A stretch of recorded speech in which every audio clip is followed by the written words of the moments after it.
How to send gift message on Messenger. Hi guys, welcome to our channel. Let's begin. In this video, I will guide you on how you can send gift message on Messenger. For this, launch open the Messenger app on your device. If you don't have this application, open up a Play Store or App Store. Now tap on the search bar and then search for Messenger. Now tap on the install button over here. If you have already downloaded the application, make sure that you update the application to the latest version. Now, log into your account by entering your credentials. If you want to send a gift message, you want to open up your preferred conversation. Now, tap on the message box over here and type in a message. After that is done, you want to tap on this search icon over here.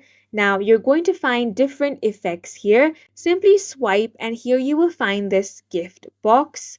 Go ahead and tap on this. As soon as you tap on this, the message that you have typed will be sent inside a gift box. Now the other person will have to tap on this gift box in order to view that message. And in this way, you can send gift message on Messenger. And that's it for this video. If you found it helpful, please make sure to hit the like button and subscribe for more videos like this.